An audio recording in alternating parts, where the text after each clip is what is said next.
Salut tout le monde, j'espère que vous allez bien, que les fêtes se sont bien passées. Aujourd'hui, petite, comment on pourrait dire, petite réception du Papa Noël, voilà, hein, vous montrer ce que j'ai pu avoir, ce que j'ai pu acheter, et quelques déceptions, et quelques, comment on pourrait dire, quelques belles petites pépites, de belles découvertes. Donc comme vous savez, j'ai pu entamer Flash le tome 1, et là, on enchaîne avec le tome 2, donc si l'on retire en fait les séries DC Infinity liées au Batverse et au Superverse, les autres personnages qui se partagent en fait la part du gâteau sont au nombre de 3. Donc justement, Flash, et après un premier tome qui réintroduisait en fait le personnage de Wally West, le Flash le plus apprécié, le plus rapide de la Flash Family, voici enfin le deuxième tome qui signe un vrai démarrage de la série. L'auteur défaisait également le traitement que ce dernier avait subi de ses prédécesseurs. On pourrait débattre sur cette fâcheuse habitude entre scénaristes, mais il faut quand même le reconnaître. Que la caractérisation en fait de Wally était un peu à la ramasse depuis ces 5 dernières années. Mais peut-on dire que l'on est en face de la vraie renaissance de ce personnage? Alors Flash tome 2 sur un autre monde, le récit en fait met en place Wally West au centre de son histoire, autant sur le plan personnel, héroïque, mais aussi civil. Car contrairement à Barry Allen où ce dernier se remettait tellement en question sur les répercussions en fait, que Flash avait dans sa vie, Wally, lui, embrasse complètement. Il partage tout avec sa famille où il peut compter en fait sur Linda et sur leur enfant. Il sait où sont ses lacunes mais aussi ses atouts. Cela fait de lui en fait quelqu'un qui est assez sympathique et optimiste. Pour qui, en fait, qui est quasiment tout franchissable. On croisera à plusieurs reprises cet aspect au cours de la lecture, notamment lorsqu'il est en civil. Et lorsqu'il débarque enfin à l'action, le scénariste s'en sort assez bien. On aurait pu croire que le premier rencontre avec Heatwave détendrait sur ses capacités, mais il n'en est rien. Les scènes de combat sont très bien. Les facultés de Flash montrent à quel point ce dernier pourrait plier n'importe quel combattant.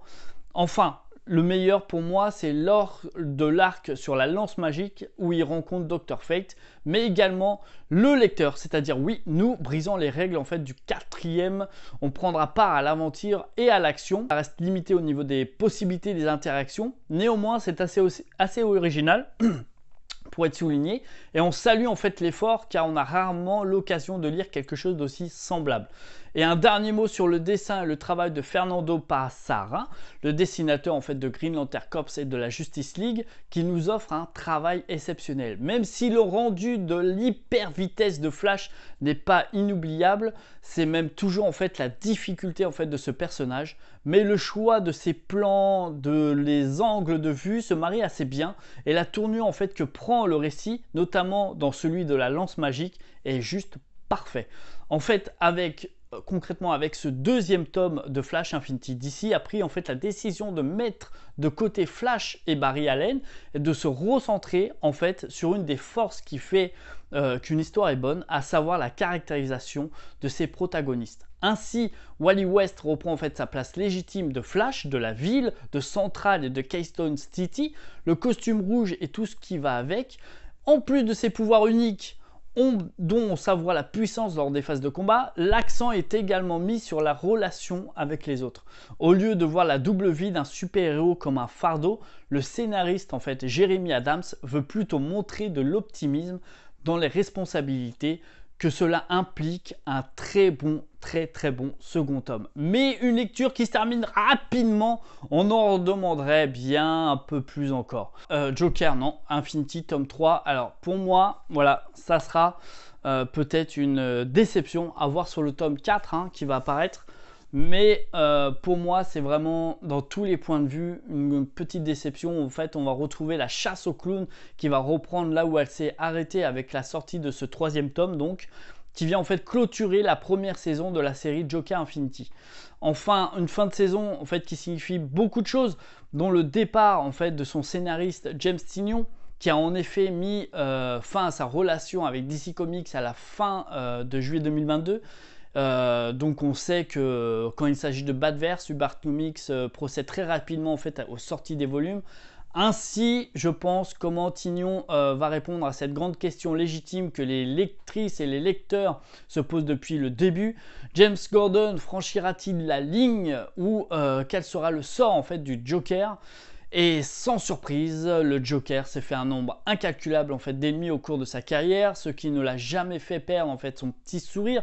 Dans les tomes précédents, on apprenait justement qu'en plus de James Gordon qui a à ses trousses une certaine vengeance qui est la fille génétique de Bane, ainsi qu'une famille de cannibales qui souhaitait bien également lui mettre la main dessus. Ces derniers sont finalement parvenus et vont nous faire en fait du clown l'attraction culinaire de la soirée, digne d'une préparation à l'Hannibal Lecter. Et bien que ces scènes prennent en fait prêtes à sourire par un peu d'humour noir, le scénariste ne basculera pas en fait dans le gore pour autant.